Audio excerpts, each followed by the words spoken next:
What's up, guys? I am back again from the BMW dealership, fresh from the dealership, and something happened that I feel warrants this video.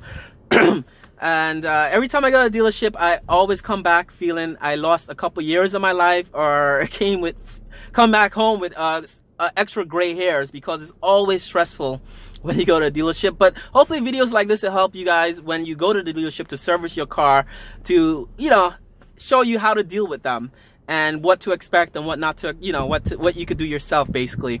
At the end of this video, I have a bonus for you guys. Whilst I was at the dealership this morning, I was able to sit in a 2018 M5, and it is a beautiful car. And I know I've hated it on the forums, people that follow me in the BMW forums, but I take everything back I said. One of the things I did say was too much technology in the car. It should be clean and simple, like the E39 M5. It's just clean, simple, you get in, you drive. On the new M5, you have to push like 5 or 6 buttons before you take off in the car. But I kind of like it, and it's my dream car. It's always been my dream car, but I think more so now than ever before, it's my dream car. So look out for that content at the end of this video. And enjoy, guys. Just remember, you just got to keep your head on your shoulders when you go to a dealership.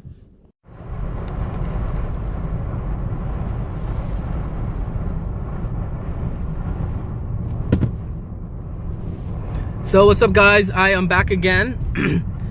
On my way home from the dealership, I figured I'd just pull over by the river and discuss two things that happened while I was there. And like I said, every time I go to a dealership, it's always like something like a new experience I've never dealt, So it was all something new with the dealership. Now, I went in for my oil change, which the car was telling me needed to be done.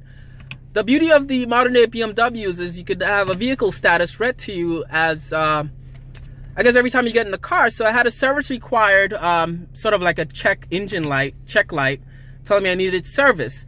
And basically the system lets you know when you need brakes and fluids. So I needed engine oil, which I did, and my next engine oil is 2020, 15,000 miles, and I did the brake fluid today. And funny enough, engine oil is something I've never really done, and a lot of people are surprised. As much as I do stuff myself, I never touched engine oil. It's just a pet peeve of mine. I don't really like engine oil. I don't really work, and I do different things, but oil is not something I like to do. And I just got a car wash, and it's like all these birds over here. This is crazy, guys. So an oil change, funny enough, at the dealership is still one of the cheapest things you could get done. It's about $80 to do, plus taxes and fee. And with the brake fluid flush, that cost me $124. But when you do the two together, you save a little bit on the labor or whatever. They discount it, so I paid a little bit, about $200 or less for the two things, which was good. But whilst I was there, the dealership, my service guy came into the waiting area to tell me that I needed spark plugs and I needed a new car battery. Now, the spark plug, he invoiced me $590. He said $485 to $500, and I believe he didn't realize my car was turbo. It might be the $500 price in that range. And I quickly had my iPad. I Googled it. I looked at Pelican Parts, has a DIY up. It's 7 easy steps. Once you remove the engine cowl trim and different trims on top of the engine, as well as the air filter cover, it's 7 easy steps to change the spark plugs, with the labor being about, the labor time being about an hour, and the cost of the spark plugs themselves about $100. BMW, I believe, sells their BMW brand spark plugs for about $120, $150.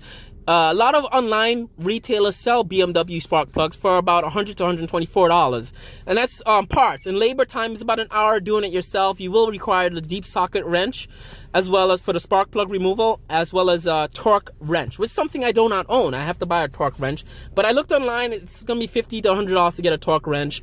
Get the spark plugs from ECS Tune-ins or FCP Parts, be about $100, $124. So I'm not doing this video to say you have to be cheap or you have to sort of own a car you can't afford and do things yourself, but what the dealership charges sometimes is just ridiculous, and you could just do it yourself in an hour of Saturday or Sunday, your weekend schedule, and just do it yourself, and it'll be fun working on your car yourself, and you save yourself $300 by doing it yourself. The second thing was the battery, and the battery is something you buy, you plug it in. It's that easy to do. Now, I asked him, why was it $500? He goes, it has to be programmed by a special computer that the dealership could only do. And I thought about it. I was like, you know what? I'll wait and do it myself. I don't drive my car in the wintertime, and I realized why the battery kind of looks like it's weak, because the car isn't driven in the wintertime and it's parked for about a month in the freezing cold. So the battery did die on me, and as you saw in my previous video, I had that portable charger that I used a couple of times to start the car after being parked for a long period of time. Now, I told him I'll not do that. I'll wait and check online. Funny enough, there's not a lot of online detail or online information on the batteries on these newer gen BMWs that need that computerization after you install the batteries. So I will do a video on that as well. And the spark plug DIY, I'm going to do one. There's lots of spark plug DIY videos, but I think I'll do one for my channel, as well as the battery sort of information on how to buy and program your own battery yourself without having the dealership do it for $500.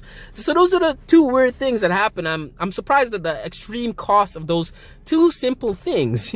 Spark plugs $500, battery $500. It's just block figures now they throw at you for different things. You know, when I was there in the last year, it was $1,300 for the oil filter gasket, and for new tires it was $1,200 for 4 new tires. It's just weird they throw these numbers out at you. But now I do these videos to show you guys you don't need to succumb to what the dealership is telling you. You don't have to bend over and get abused by them. Most of these things you can do it yourself or have someone else do it for you. It's real easy to do. Now that's it for this video. Wait for the M5 content that's going to follow this, as well as I'm going to do a video on the armrest. I just ordered a split armrest. I'm going to install that and do a DIY installation video on that as well. And I'm going to try to finish this thing here, guys, my DCT retrofit. Now, whilst I was at the BMW dealership, oh, that's cool. It's a catamaran over there in the distance. Whilst I was at the dealership, I noticed there's a lot of people buying CPO cars there. And I was at BMW, Racatina BMW there. And I got the free coffee to give you, and pretty nice cup.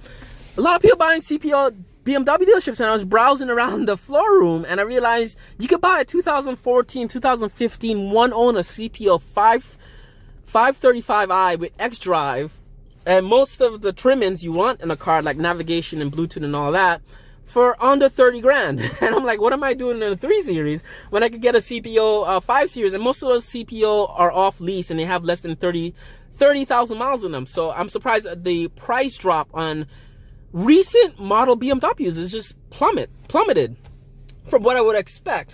Now, I think what's causing this is on the showroom floor. If you go to any BMW dealership in your hometown or your country, you notice there's a lot of new models now. There, I just noticed there's an X2 and an X1. I've never seen an X2 before, but they had an X1, an X2, an X3, an X4, an X5. And I think next year they're coming out with the X7, and there's an X6. So BMW makes, right now, by the time you probably see this video, 7 SUV models. It's weird, sport activity vehicle model. In addition to their 1 Series, 2 Series, 3 Series, 4 Series, and so forth, to the 7 Series, and now they have the 8 Series and the Grand 8 M8 Coupe that's coming out. So BMW is putting out a whole lot of cars, and for basically every segment of the market. But what I find that's flawed with this is the prices of a new car. The new X3, I was looking at the retail sticker on these cars. The new X3 is $54,000 loaded or semi-loaded, partially loaded. An X5 is a little bit more money than an X3, but you get a bit more for about 60, mid-60s. And then you have the X3, the X4, the X2. They all start above $40,000, $50,000. So all the cars are sort of like in the same price point. But BMW, I think they're making new cars to sell to everyone, but the cars are still expensive for what you get. So it's weird. It's a weird marketing thing, and I don't know if that's gonna lead to eventually maybe the company like losing money or something, because it's just not a smart, I don't think, from a marketing standpoint or a sales standpoint, to make a lot of different model cars that all cost the same kind of money to your customers. Weird. I don't know. I'm not an expert in marketing or car sales, but I just thought that was something I was interested in. All right, guys, so look out for the M5. It's coming up now. See you guys later. Look out for future DIY videos, as well as more projects and stuff coming. Bye, guys.